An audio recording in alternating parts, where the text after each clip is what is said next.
So if you want to get more mileage, more days out on the trail, and more nights out, but you're a person who has a job and a family and all those kinds of things, short trips are probably one of the best ways to do that.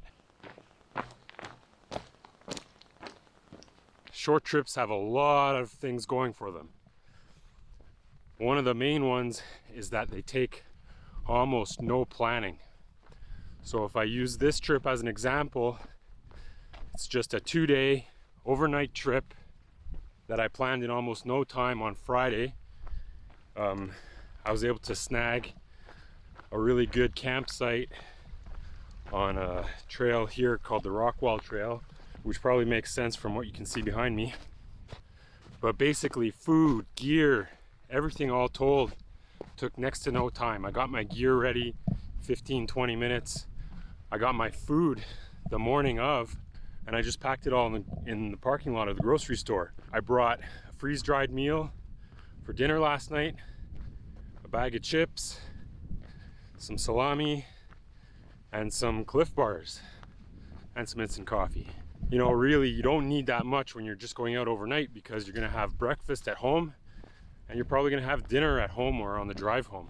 So that's just something that's really great compared to bigger trips, which, you know, you can put in a lot of effort and time planning. It's just kind of overwhelming sometimes.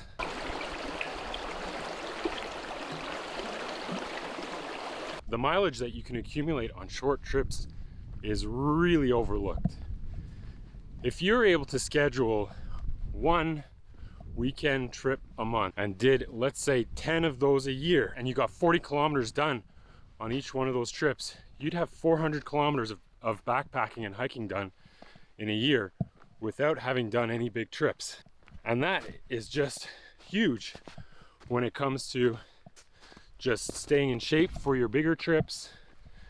And just overall, if you totaled that up over 10 years, you'd end up with something like 4,000 miles hiked, and possibly, you know, 100 nights out on the trail. You'd probably want to do some longer trips also during the year. But, you know, just as a way to stay fresh, these short trips are pretty amazing.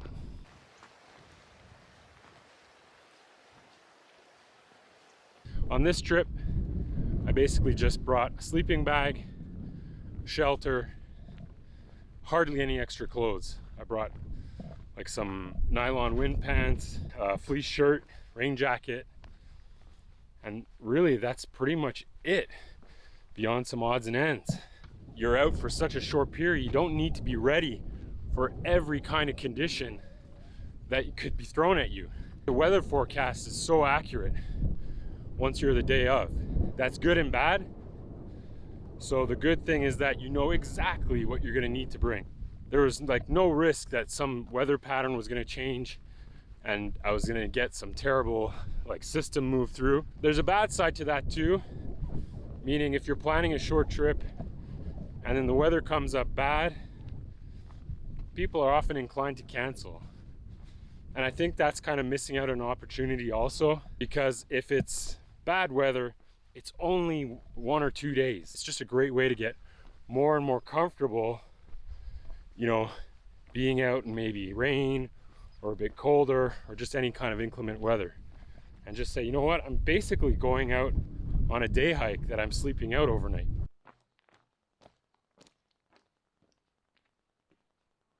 Short trips are just a great time to test new gear. There's certain things that, you know, new pieces of gear or new systems that I'm willing to try on a bigger trip, but there's other ones like a drastic change that probably are best tested on shorter trips. I'm a pretty big fan of tarp camping and camping with minimal shelters. Is your big annual backpacking trip the first time? Is it the right place to try something new like that? Probably not. You know, those kind of changes, they're really great to try on an overnight. Say, okay, what did I try? What do I need to adjust? And then just improve from that until you're really comfortable with them. And then you can use them on your bigger bigger trips. And it's those bigger trips where, you know, some of these gear changes are going to make the biggest difference.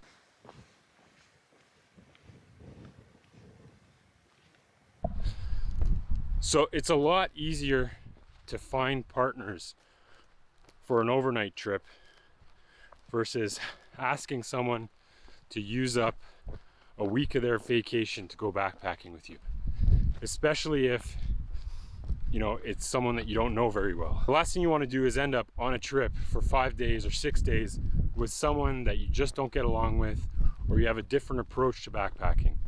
So I'd always try, you know, even a day hike first with someone new, and then maybe an overnight, and then go to something longer.